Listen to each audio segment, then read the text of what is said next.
Triple job with WAPTEK, triple shot. Barron Trump is autistic. I'm a developmental psychologist. He clearly demonstrates signs of autism.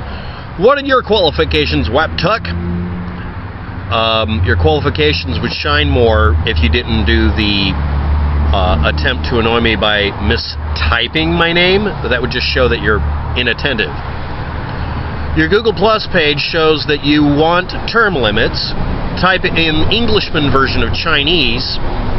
Say you lived in China and showed documentaries of the Tiananmen Square massacre to Chinese friends while there, which would get you outed and jailed because they'll do that to anybody. They'll light you on fire for that. And you like to type the words, how did that work out for X, or good luck on that, lol. But you have a blank 2012 San Diego channel and worked at Selfridges. Isn't that a chain of high-end department stores in the United Kingdom? But you're in San Diego? Maybe they have outlets here. Outlets for your frustration. You didn't post any corroboration of this developmental psychologist assertion. Was it from the San Diego State University, like you claim? Archived. I gave this person another hour to type up anything to back this up. If this was really an important subject, or if you actually cared about your academic or technical abilities being, actually not in question, you would have posted something. You didn't do anything. You have a blank channel. You're a liar.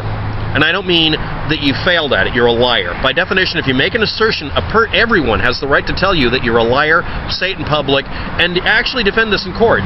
If you go through the effort of claiming to be a nuclear physicist, and someone says you've lied about that and you have proof of it, but you don't show it, you're not doing due diligence. This sounds really familiar to some of you. This is like having a copyright claim versus having a registered trademark. You have to defend some things or you're not allowed to have them.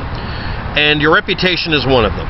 And if anybody's curious, I can only back up my claim of being an electronics engineering technician or computer security technician or being someone who's good at doing counterfeiting by doing things that do this. I have a list of clients that can back it up. I can provide references if it's needed, but I'm not going to do that so that someone can try to find my address and then send the chuck wagon to me. Not that stupid. Next. Alan Harris's Planet X Nibiru, Tiamat, Marduk, Nemesis, Your Mom video has a clickbaiter title for his website, Tease, and it's a tease vid for his for-profit book, spelled with PH, sales.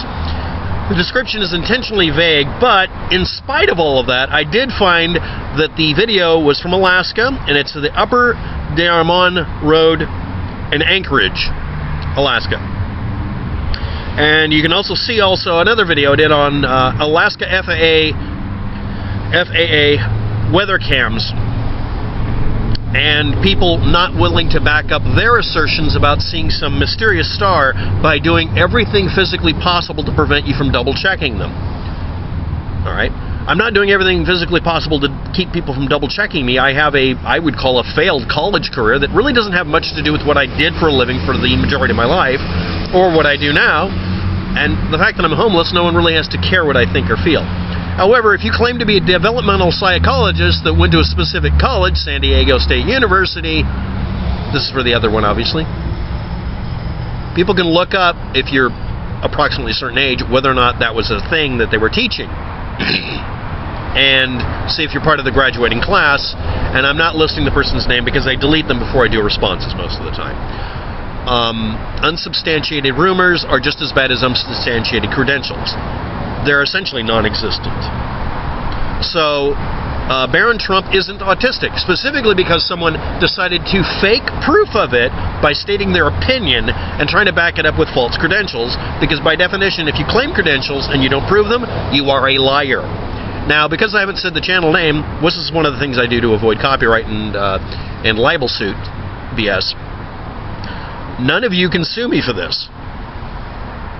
The only thing I've archived is a conversation between myself and some random YouTube channel that could be deleted by the time I'm done with this. It could also be a person impersonating someone. There is no merit given to a YouTube channel or Facebook channel as identity. It shouldn't be anyway. And as for the Alan Harris channel, until I see a retraction or an addendum to the video in the video description, not on another video, where the person actually corrects themselves, I'm going to assume that the Alan Harris channel is full of it. Because I think it is. On that one video. And I'm not going to assume the whole channel's crap, but, well, anyway, I did a video on someone's response when they were corrected on something as basic as not knowing that cosmic rays, the actual meaning for the word, not just the generalized statement, isn't the same as gamma rays. So now, you can look up alaskaweather.com, and you can look up a couple of videos, and you can do that. Now I'm going to do the next thing. To the lady and or gentlemen's out there, this is an umpteenth request, so I'm going to do it. How do I keep my YouTube video from being flagged for copyright? Simple.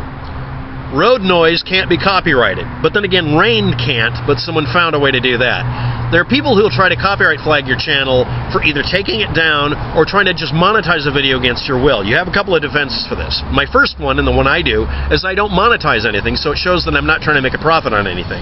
That makes the rules slightly different according to YouTube. They have to treat it that way because I'm not making any money off of it. Unless if I put a PayPal link in there, that might actually trigger something, but for the most part, no, they can't do that. So, how do I avoid the music? I just leave the building. You may have noticed that there's a jukebox tax in many cities, where if you play any music at a store or whatever, because you've been lied to about how it increases sales, Christmas music, you have to pay a jukebox tax. It's a nice little racket. What would happen if you didn't play the music?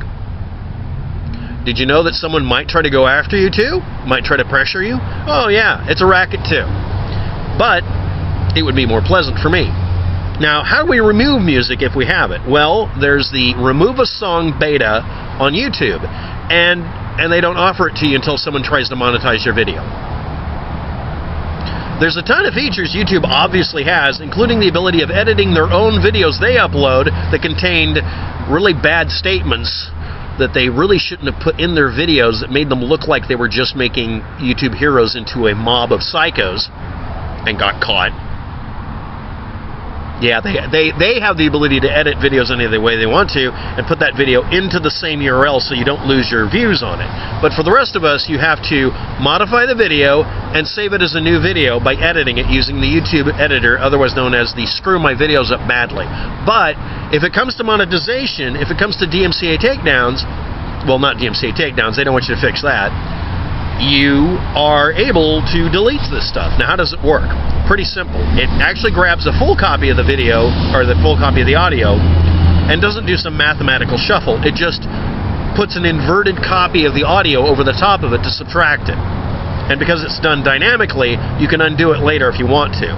Now, that means that when you play back a video that's been monetized and then the song's been removed, it's technically running something in the background to make it do that, which means the original track is still there, or it keeps a backup copy of it, one of the two.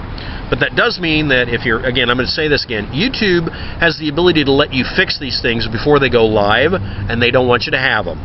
So how do we fix this? To the person who asked today, you have to download your video, if you're able to still get to it, and blank out the audio that contained the song, or the audio track in the background. It could be the sound of someone speaking in a movie. That can be copywritten too.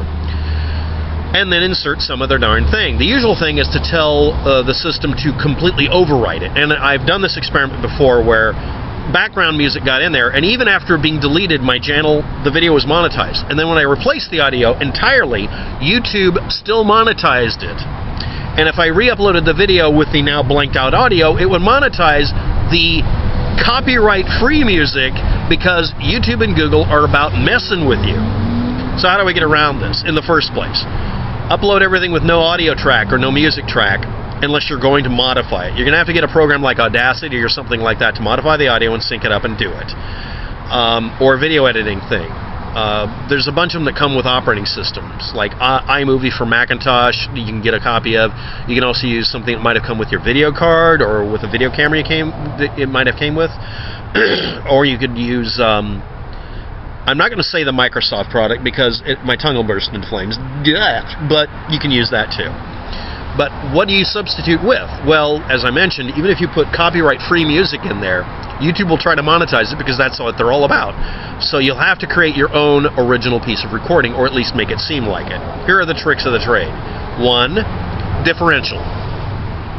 Plug in your speakers, or plug in some good quality speakers, pretty big ones, and aim them at a microphone. Yes, this creates a gap, and put the microphone closer to one speaker than the other, and record the audio, and put it up on a test channel to see if it gets flagged automatically. If it doesn't, download that recording as is and use it with one microphone, mono audio only, and you play it in the background and it should work. 2, lifting the ground. This is called differential recording. What you do is you cause the speaker driver circuits that would normally feed each speaker separately to feed one speaker between them. That means you don't get all the audio, but you can get the rhythm and that sort of thing. Or it'll eliminate the stuff that would be considered mostly the music, and then what you do is you use that, and you have to do some other stuff to subtract that from real audio, the original audio. And this will give you a completely different track that may or may not get past the sensors. Again, set up a channel to test these audio functions. The next function, at the 11-minute mark I knew this was going to happen, here we go. The other method for doing this is to mix your own piece of music using MIDI or karaoke versions of the recording, and allow that one to be the dominant version. Killing video at this point. Thanks for watching. Have a good day. And it took 11 minutes this time.